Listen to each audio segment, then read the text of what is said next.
오늘은 대림절 3주차를 맞이했습니다. 대림절 3주차는 핑크색 이제 초를 펴게 되면서 그 의미는 기쁨이 됩니다. 그래서 우리는 소망과 평화와 그리고 기쁨으로 이어지는 대림절의 그 의미들을 우리가 생각하면서 오늘 저는 여러분과 함께 그 기쁨을 주제로 한 메시지가 될 텐데, 광야와 사막에 임하는 기쁨이라고 하는 제목으로 같이 말씀을 나누길 원합니다. 오늘날 기쁨 속에 살아가는 사람들이 얼마나 있을까요? 나는 내 삶이 즐겁고 기뻐, 그리고 나는 모든 일이 늘 기뻐, 이렇게 말할 수 있는 사람들이 얼마나 있을까요? 우리는 순간순간 기뻐할 일이 잠시 일어나지만 늘 기쁨이 내 삶에 충만한 그런 삶을 살아가는 사람들은 많지 않은 것 같습니다. 어떤 면에서는 기쁨을 잃어버린 시대, 기쁨을 상실한 시대라고 말할 수 있지 않을까 싶습니다. 그래서 우리가 기쁨이 없는 삶은 불행한 삶일 수밖에 없죠. 내가 매일매일 눈을 뜨고 눈을 감는 일상 속에서 기쁨으로 하루를 시작하지 못하고 기쁨으로 우리가 하루하루를 맞이하지 못한다고 한다면 그 한날이 얼마나 지옥 같고 얼마나 불행하겠습니까? 그래서 모든 사람들은 기쁨을 갈망하고 기뻐하는 일을 찾습니다. 뭘 하면 내가 기쁜 삶을 살아갈까? 어딜 가서 살면 내가 더 기쁠까? 그래서 사람들은 끊임없이 내 삶의 기쁨을 바라보면서 기뻐하기 위해서 공부하기도 합니다. 더 큰 기쁨을 얻기 위해서 직장을 다니며 돈을 벌어보기도 합니다. 심지어는 결혼도 내 기쁨의 기회가 되지 않을까 생각을 해봅니다. 또 우리는 많은 여행과 자유로운 그런 또 취미생활들을 통해서 우리는 기쁨을 누려보려고 합니다. 아마 지난 한 주간도 여러분 다양한 어떤 일들 속에서 누군가를 만나고 어딘가를 다녀오고 무언가를 보고 먹고 마시는 그런 일들을 통해서 나 기뻤어, 이렇게 말할 수 있을 것 같아요. 그러나 여러분, 우리가 이야기하는 그 기쁨은 일시적인 겁니다. 우리는 어떤 일들 때문에 내가 원하고 또 어떤 좋은 일들이 일어나서 잠시 내가 웃게 되는 그 기쁨은, 그거는 믿는 사람이나 믿지 않은 사람이나 누구나 할 수 있는 기쁨이죠. 오늘 우리가 기뻐해야 될 이 일은 그런 일로 인한 기쁨이 아닙니다. 그런 일은 누구나 다 기뻐할 수 있는 일이기 때문에 우리가 과연 무엇으로 기뻐할 것인가라고 하는 이것은 대단히 중요한 문제가 되는 것입니다. 그래서 우리는 우리 일상 속에서 일어나는 내가 원하고 바라는 일들 때문에 기뻐하는 그것 말고 더 본질적이고 더 근원적인 그 기쁨을 내가 가지고 살아가고 있는가라고 하는 거예요. 어떤 사람은 평생을 불행하다고 생각하며 살아가는 사람이 있습니다. 어떤 사람은 자신의 그 삶을 끊임없이 부정하고 부정적으로 자신의 삶을 비관하면서 왜 빨리 죽지 않을까, 죽기를 바라고 기쁨 없이 고통 가운데 살아가는 그런 사람들도 있어요.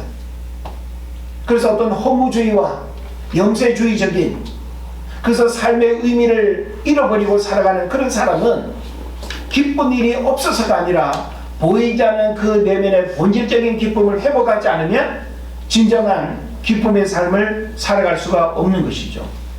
물론 우리는 세상을 살아갈 때 원하는 일보다는 원하지 않은 일들이 더 많고, 기뻐할 일보다는 기뻐할 수 없는 그런 일들이 훨씬 더 많습니다.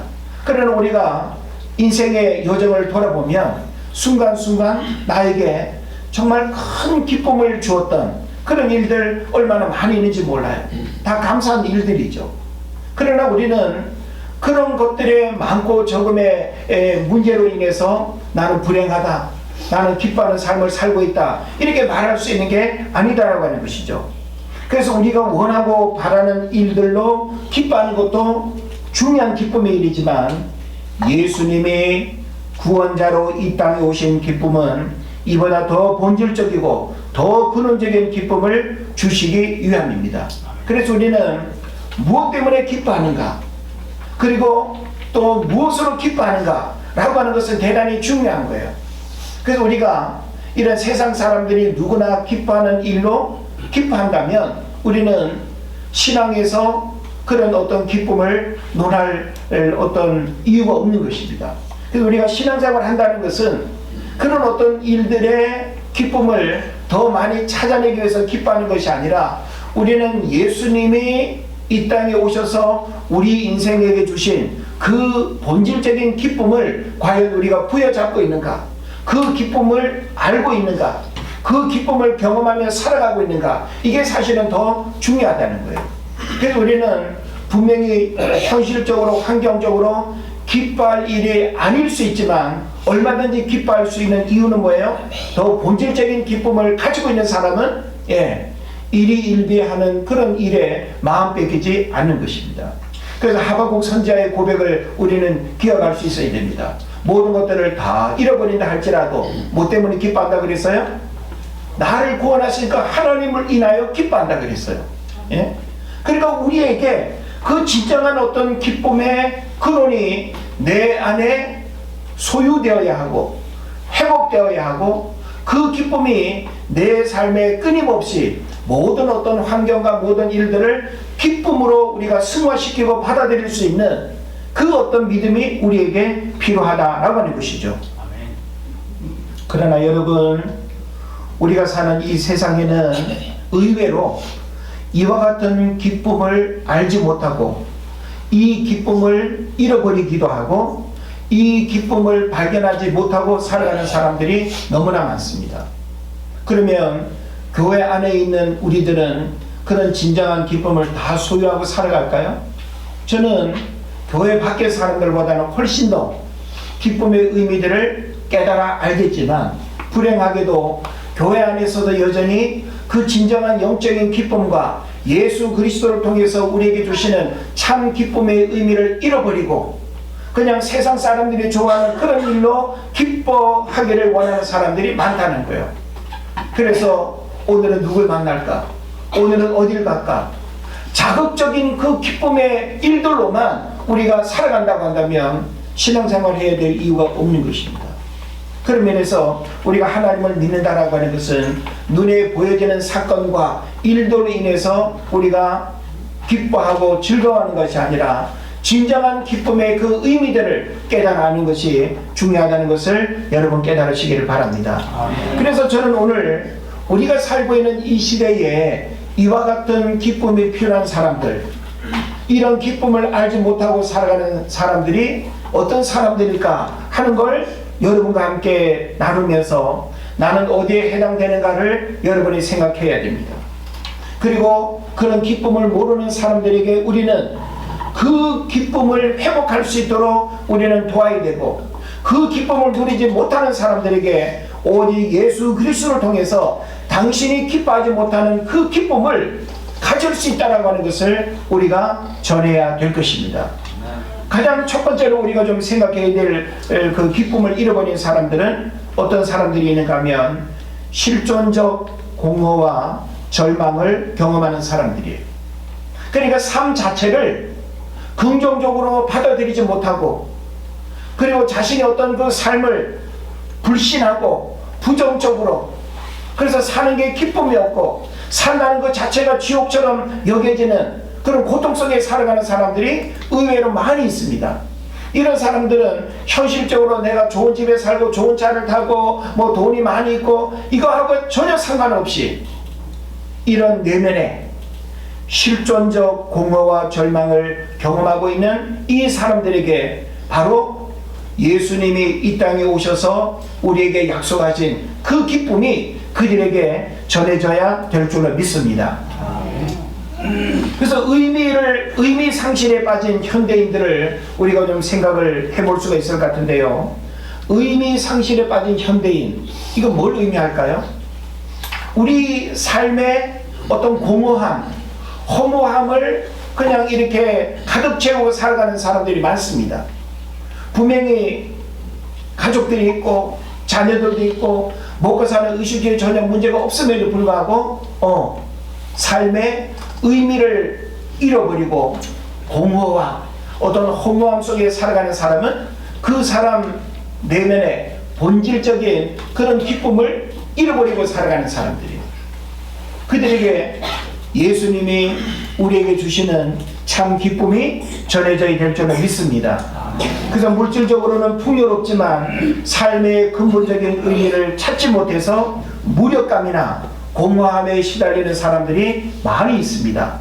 이들에게 필요한 기쁨은 세상의 소비나 일시적인 성취로 채울 수 없는 존재의 이유와 목적을 부여하는 성탄의 기쁨이 필요한 것입니다. 그래서 우리는 예수님을 만남으로 인해서 우리가 기뻐할 수 있는 이유는 뭔가 하면 내가 누구인가라고 하는 사실을 알게 되는 거예요. 하나님 앞에서 내가 누구인가를 안다라고 하는 것은 하나님 앞에서 내가 얼마나 소중한가를 또한 발견하는 거죠. 그런 면에서 우리는 이 땅을 살아가는 동안 내가 얼마나 하나님 앞에 소중한 존재이고, 그리고 내가 아무 이유 없이 의미 없이 살아가는 존재가 아니라 하나님의 특별한 부르심과 그리고 목적으로 하나님의 또 섭리 속에서 만들어졌고 태어났고 그리고 이 땅을 살아간다는 것을 우리가 알게 되는 겁니다. 그래서 사람은 자신이 살아가는 삶의 의미와 목적을 알 때 기쁜 거예요.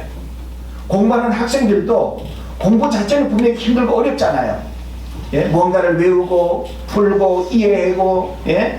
긴 시간 막 그냥 숙제하고 얼마나 힘들어요. 그런데 공부를 해야 되는 이유와 목적을 아는 사람은 공부를 고통으로 여길까요? 그렇지 않습니다. 공부가 즐거운 거예요. 예? 지금 당장은 그 공부가 고통스러울지는 몰라도 그 공부 끝에 내가 누릴 그 결과적인 삶을 생각하면 공부 자체가 그렇게 불행이 아닌 것입니다. 우리 삶의 모든 일들도 다 마찬가지예요. 그런 면에서 우리는 하나님이 나를 이 땅에 보내셨을 뿐만 아니라 내가 이 땅을 살아가는 일들이 아무 의미 없이 살아가는 삶이 아니라고 하는 것을 우리는 분명히 깨달으면서 예수님이 이 땅에 오심으로 인해서 우리에게 주신 그 실존적 의미와 목적들을 우리는 하나님 앞에서 발견하고, 내가 이 땅을 살아갈 때 내가 얼마나 소중한 존재인가를 알고 하나님을 위해서 그 의미와 목적을 잃어버리지 아니하고 살아가는 그런 기쁨이 회복되어야 될 줄로 믿습니다. 그 다음에 또한 정신적 고통을 겪는 사람들이 있습니다. 이것은 불안과 우울이라고 하는 측면에서 우리가 말해볼 수 있을 텐데, 만성적인 우울증, 불안장애 등 정신건강 문제로 고통받는 사람들이 있습니다. 아마 여러분 가운데도 예수 믿는 사람들도 이런 정신적인 질환에 시달리는 사람들이 많이 있거든요. 사실 우리가 예수님을 믿는다라고 하는 것은 이런 정신적인 어떤 질환으로부터 해방되고 치유받는 일이 너무나 중요한데, 오늘 예수님을 믿어도 이런 정신적인 문제를 약으로 의존하고 이것을 해결하지 못해서 신앙이 별로 이렇게 유익하지 못하고 도움이 되지 못하는, 그래서 진정한 기쁨을 알지 못하고 살아가는 사람들이 의외로 많습니다. 그러니까 교회 밖에는 더더욱 이런 정신적인 어떤 문제로 신음하고 아파하는 사람들이 얼마나 많이 있겠습니까? 현대사회의 경쟁과 소외는 이러한 심리적 질병을 심화시킵니다. 그래서 이들에게 바로 마음의 어둠을 밝히는 세상의 빛이신 그리스도의 오심이 바로 근원적인 평화와 안식의 기쁨이 된다라고 하는 것을 우리가 기억을 해야 될 것입니다. 그래서 예수님이 우리에게 기쁨이 된다라고 하는 것은 삶의 의미와 목적을 모르는 사람들에게도 기쁨으로 그 주님이 필요한 것이고, 정신적인 어떤 질환, 여러가지 어떤 불안과 우울, 이런 어떤 장애로 기쁨을 잃어버린 사람들도 바로 예수님을 통해서 그 모든 정신적인 질환들이 치유되고 진정한 기쁨을 그 마음속에 누리고 살아가게 되는 일들이 있게 될 줄로 믿습니다. 다음 우리는 세상을 살아가면서 사회적 약자와 소외된 사람들이 기쁨 없이 살아가는, 그래서 그들에게도 역시 바로 이 예수님의 그 기쁨이 얼마나 중요하게 필요한가라고 하는 사실을 우리는 알아야 됩니다. 특히 긴 겨울을 우리가 지나게 될 때 가난하고 병들고 또 외로운 그런 사람들은 더더욱 삶의 기쁨을 잃어버리고 살아가는 현실 속에 있죠. 그래서 우리는 그들을 돌아볼 수 있는, 그들과 함께 기쁨을 나눌 수 있는, 잠시라도 그들이 기뻐할 수 있는 그런 일들을 우리는 신앙 안에서 믿음으로 우리가 행동할 수 있어야 될 것입니다. 그래서 사회적 약자와 소외된 사람들, 이들은 사회 구조나 불가항력적인 환경 때문에 기쁨을 누릴 기회조차 박탈당한 사람들입니다. 성경에서 예수님이 가장 먼저 찾아가신 대상과도 연결이 되는 거죠. 예수님이 이 땅에 오셔서 어떤 사람들을 찾아갔고, 어떤 사람들에게 복음이 가장 먼저 전달되었고, 어떤 사람들이 가장 먼저 복음을 들어야 했습니까? 바로 사회적 약자라고 일컬어지는, 사회적인 어떤 천대와 냉대 속에서 기쁨을 잃어버리고 살아가는 그 사람들에게 바로 예수 그리스도는 진정한 기쁨으로 우리에게 오셨다는 사실을 믿으시기를 바랍니다. 목자들에게 하늘의 영광 땅의 평화라고 하는 그 기쁨의 소식이 전해졌습니다. 그리고 사회적 약자로 살아가는 수많은 사람들, 그 당시 여인들, 그 다음에 이런 목자들, 그리고 병들고 가난하고, 그리고 또 사회로부터 이렇게 냉대받는 그런 사람들에게 바로 예수님은 먼저 찾아가셨고, 그들에게 먼저 복음을 전하셨고, 그들이 진정한 기쁨을 환경적으로는 누리기에는 너무나 열악하지만 예수 그리스도를 통해서 내면의 본질적인 기쁨을 누리며 살아갈 수 있도록 우리 주님이 역사하신 줄로 믿습니다. 그런 면에서 우리는 고통받는 이웃과 재난 피해자들에게 바로 예수님이 주는 그 기쁨을 가지고 살아갈 수 있도록 우리가 기도하고 또한 우리가 전해야 될 것입니다. 전쟁이라든지 재난, 기후변화 등으로 인해서 삶의 터전을 잃거나 고통받는 사람들이 너무나 많습니다. 이들에게는 구원과 회복의 약속에서 오는 기쁨, 모든 눈물을 닦아주실 하나님 나라에 대한 소망과 인간의 연약함 속에 함께하러 오신 위로자의 기쁨이 우리에게 필요하다는 것을 기억해야 될 것입니다. 또한 우리는 경제적인 빈곤층과 소외계층, 우리 사회도 역시 이런 그 사각지대에 놓여있고, 또 사회로부터 공적으로 이렇게 도움받지 못하면서 여전히 외롭게 고통스럽게 살아가는 그런 사람들이 얼마나 많은지 모릅니다. 심직과 또 부채와 질병 등으로 인해서 경제적 어려움에 처했거나 사회적 편견과 차별 속에서 소외된 사람들, 장애인, 이주민, 난민 등, 그래서 이들에게 구원자가 가장 낮은 곳으로 오셔서 그들의 억압된 현실을 해방시키고 존엄성을 회복시켜 주신다는 그 기쁨을 우리는 바라봐야 할 것입니다. 그래서 이것은 나눔과 섬김을 통해서 이웃에게 전달되어야 할 기쁨이 되는 것입니다. 그래서 우리 지방에서도 우리 그 실로암 교회에서 미얀마 난민들을, 미얀마 사람들을 이제 많이 돕고 하는 그런 사역들을 하는데, 참 이런저런 이야기를 들어보면 가족을 떠나서, 고향을 떠나서 먼 이역 만리에서 이 노동자로 살아가는 그 삶이 얼마나 힘들고 어렵겠어요.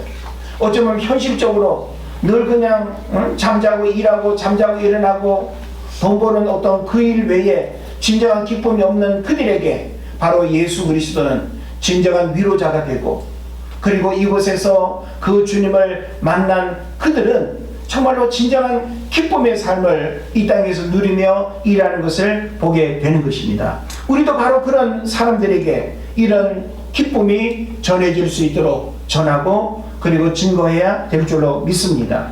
또한 사회에서 잊힌 사람들이 있습니다. 이건 다른 말로 말하면 단절된 사람들이라고 볼 수 있습니다. 우리 사회에 단절된 사람들이 많습니다. 홀로 사는 노인들, 고독사 위험에 처한 1인 가구, 사회적 관계망이 끊어진 청년 등 고립된 사람들이죠. 이들에게 삶의 기쁨이 있을 수가 없죠. 이런 사람들을 누가 찾아가고 이들에게 누가 기쁨을 줄 수 있겠습니까?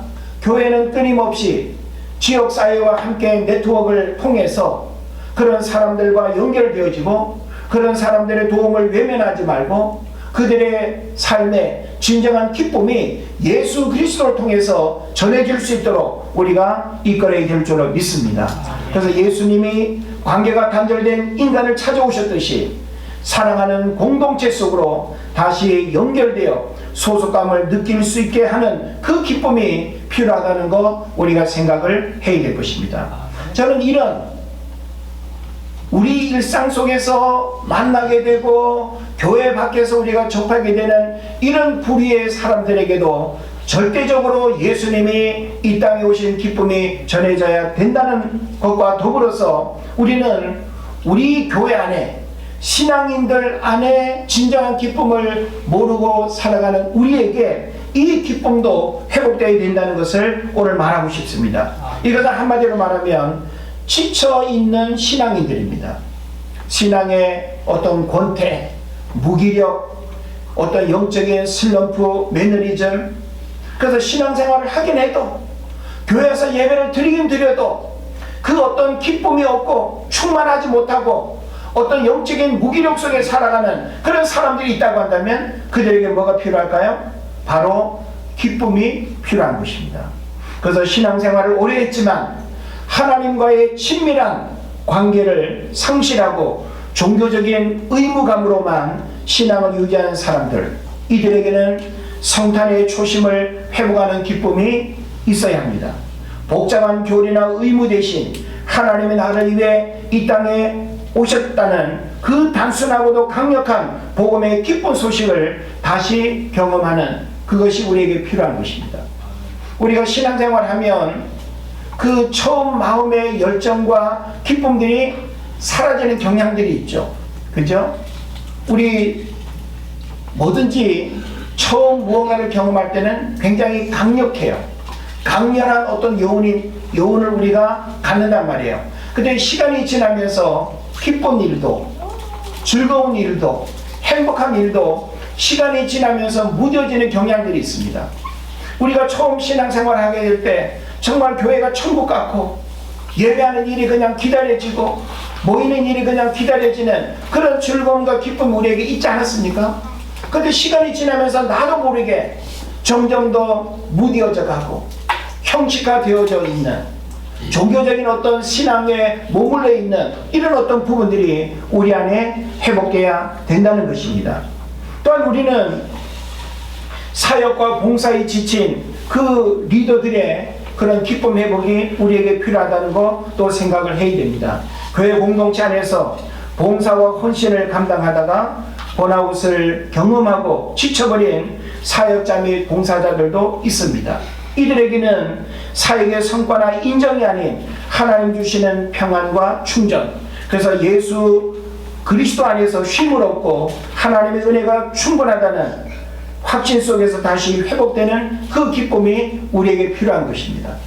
우리는 교회 안에서 봉사하고 헌신하는 그 일들도 하나님을 위한 기쁨으로 해야 되겠죠. 우리가 예배 봉사나 교회를 섬기는 일에 하나님이 우리 각자에게 주어진 여러 가지 직분과 사명의 일들이 있습니다. 그 일을 인상 쓰면서 하고 억지로 하고 기쁨 없이 한다고 한다면 그 모든 수고의 열매는 우리가 기대할 수가 없는 거예요. 우리는 하나님 앞에서 예배하고 고백하는 이 모든 일들이 진정한 기쁨의 수고가 되고 기쁨의 봉사가 되고 기쁨의 헌신이 되어서 하나님의 영광을 받으시고 그것이 나에게 진정한 축복의 통로가 되는 그런 일들이 일어나야 될 것입니다. 그래서 이와 같은 우리 삶에 기쁨을 잃어버렸고 그 기쁨이 필요한 다양한 그 부류와 다양한 어떤 상황들을 우리는 살펴보면서 예수님이 이 땅에 오신 여러 가지 이유와 목적, 우리 영혼의 구원뿐만 아니라 기쁨을 잃어버리고 기쁨을 모르는 사람들에게 예수님이 주시는 진정한 기쁨을 우리는 대림절을 통해서 증거하고, 그리고 그 기쁨이 우리 안에 먼저 충만하게 임해서 내가 가는 곳곳마다 만나는 사람들에게 바로 이런 기쁨을 우리가 전할 수 있는 진정한 기쁨의 그런 또 사람이 될 수 있기를 축복합니다. 궁극적으로 성탄절의 기쁨은 모든 백성에게 미칠 큰 기쁨의 좋은 소식이라고 누가복음 2장 10절에서 말하고 있습니다. 그래서 오늘날 이 땅에 사는 모든 사람에게 필요한 메시지이고, 특히 고통과 절망 가운데 있는 사람들에게 가장 강력한 희망의 근거가 되는 것입니다. 그래서 저는 이런 부분들을 여러분과 이렇게 전하면서 오늘 본문에서 우리가 만나게 되는 이 내용은 바로 하나님께서 기쁨을 상실한 시대와 그리고 그 백성들에게 하나님은 기쁨의 근원이 되시고 예수 그리스도를 통해서 그 기쁨을 회복시키길 원하신다라고 하는 것을 우리가 알아야 되는 것입니다. 그래서 우리는 하나님을 통해서만 진정한 기쁨을 얻을 수가 있어요. 세상으로부터 오는 기쁨이 아니라 하나님으로부터 오는 기쁨이야말로 진정한 기쁨이라고 하는 것을 여러분 깨달으시길 바랍니다. 그래서 광야와 사막에 임하는 기쁨이라고 하는 것은 현실적으로는 불가능한 거예요. 여러분 생각해 보세요. 내가 광야와 같은 상황에 놓여 있어요. 사막에서 내가 지금 살고 있어요. 거기에 기뻐할 수 있는 일들이 현실적으로는 불가능하단 말이에요. 그래서 우리가 성경 보게 되면 하나님은 광야와 사막에 기쁨을 주시고 즐거움을 주시는 분이라고 하는 것을 성경이 약속하고 있는 거예요. 그래서 우리는 우리 삶에, 내 삶의 광야와 사막과 같은 그런 어떤 삭막함 속에 우리가 놓여 있다라고 할 때 기쁨을 주시는 그 하나님을 바라보면서 하나님, 내 삶의 진정한 기쁨이 회복되게 하여 주옵소서. 하나님으로부터 내게 주어지는 그 진정한 기쁨을 내 삶 가운데 충만하게 임하여 주옵소서. 그래서 우리가 예수 믿는 사람들은 삶에 활력이 있고 기쁨이 넘쳐야 되는 거예요. 우리의 어떤 표정과 삶에 뭔가 기쁨이 느껴지는, 그래서 만나는 사람들에게, 불신자들에게 당신은 뭔가 말로 할 수 없는 그런 기쁨이 전달되어져야 된다는 이거예요. 그래서 복음은 바로 기쁨의 삶을 살아가는 그 자체가 살아있는 복음이 될 수 있어요. 복음 자체가 뭐예요? 굿뉴스. 복음 아니에요? 한자로는 복된 소리, 영어로는 굿뉴스란 말이에요. 그런 면에서 기쁜 소식을 들은 자가 기뻐하지 아니하고 인상 쓰면서 늘 슬픔과 고통과 번뇌 가운데 살아간다고 한다면 그 기쁨을 뭔가 잃어버렸거나 문제가 있는 거예요. 그래서 우리가 신앙생활이라고 하는 것은 바로 하나님이 주신 그 기쁨을 내 삶에 충만하게 받아서 내 삶이 기쁨의 근원지가 되어서 내가 가는 곳곳마다 만나는 사람들에게, 불신자들에게 기쁨은 그거 하나 더 먹었다고, 그거 하나 더 너 주머니에 채웠다고 기뻐하는 것이 아니라 진정한 기쁨은 소유에 있지 아니하고 내가 원하는 일들의 어떤 어떤 열매로 우리가 기뻐하는 것이 아니라 하나님 때문에 기뻐하는, 하나님이 우리에게 그 구원의 은혜를 베푸신 그것으로 우리가 진정한 기쁨을 가져야 될 줄로 믿습니다. 하나님은 이사야 선지자로 하여금 34장에서 이방 민족에 대한 하나님의 심판을 예고합니다.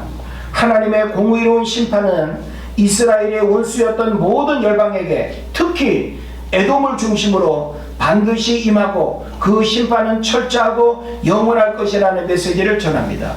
여러분, 하나님의 심판을 피할 사람이 있겠습니까? 하나님의 심판을 이겨낼 사람이 어디 있겠습니까?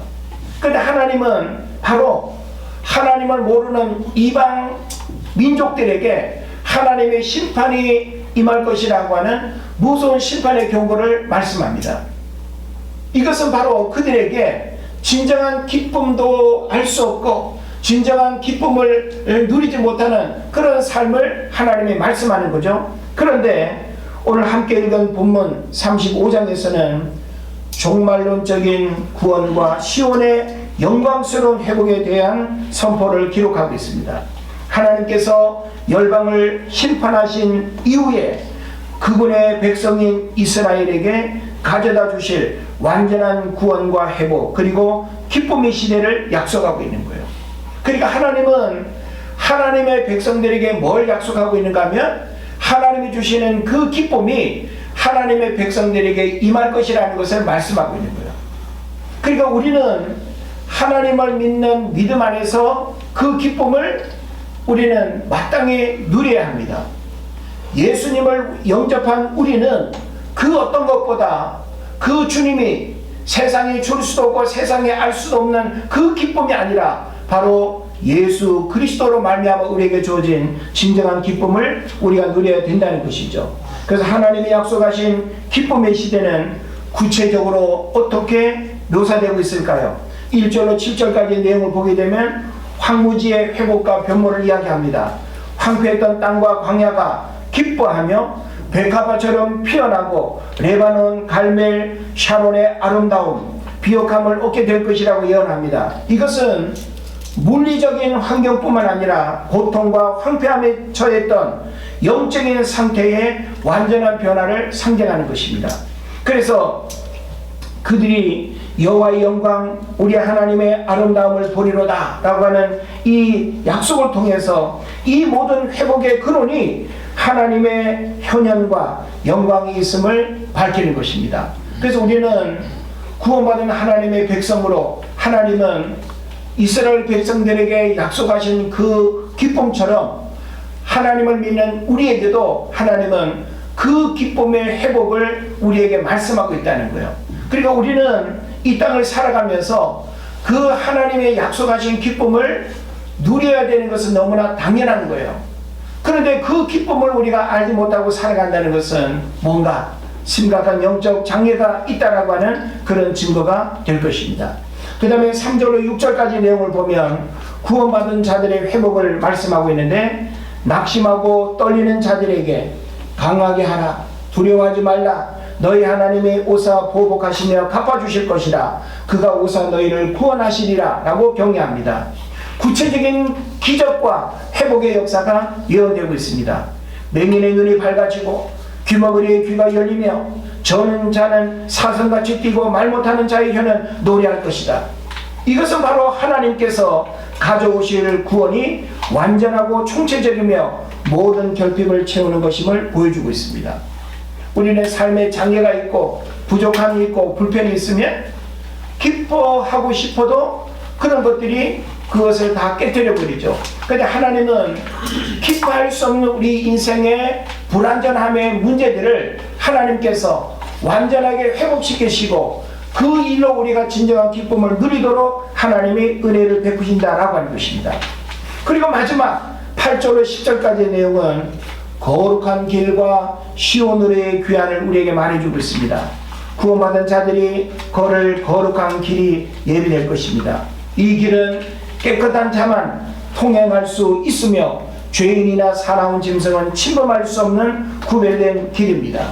구속함을 받은 자들이 이 길을 따라 노래하며 영원한 기쁨을 안고 시몬으로 돌아가게 될 것입니다. 그들의 머리 위에는 영원한 기쁨이 있고 슬픔과 탄식은 완전히 사라질 것이라고 10절 말씀에서 이야기하고 있습니다. 그래서 오늘 우리가 읽은 이 본문의 내용 마지막 10절에 보면 기쁨과 즐거움을 얻으리니 슬픔과 탄식이 사라지리로다. 그러니까 이것은 우리 인간의 의지나 노력으로 되어질 것이 아니라 오직 하나님을 통해서만 하나님의 백성들에게 주어지는 진정한 기쁨의 회복을 우리에게 말씀하는 것입니다. 이제 말씀을 마칩니다. 하나님은 기쁨을 주시는 분입니다. 하나님은 예수님을 통해서 기쁨이 우리 안에 회복되기를 원하십니다. 기쁨이 없는 곳에 예수님을 통해서 기쁨이 흘러가고 기쁨이 충만해서 하나님께 영광 돌리는 일들이 일어나야 할 것입니다. 앞에서 우리가 살펴본 것처럼 우리가 사는 이 시대의 모든 구석구석 상황마다 참 이 기쁨, 하나님이 우리에게 약속하시고 예수님을 통해서 우리가 누릴 수 있는 이 기쁨을 알지 못하고 살아가는 다양한 부류의 사람들 속에 우리는 먼저 그 기쁨의 은혜를 입었고 그 기쁨이 무엇인가를 우리는 깨달은 자들입니다. 이 기쁨을 소유한 여러분들을 통해서 세상에 진정한 기쁨이 흘러갈 수 있기를 바라고 그리고 그 진정한 기쁨이 무엇인가를 여러분들이 여러분의 삶을 통해서 기쁨의 삶을 증거하고 드러낼 수 있기를 주의 이름으로 축원을 드립니다. 기도하겠습니다.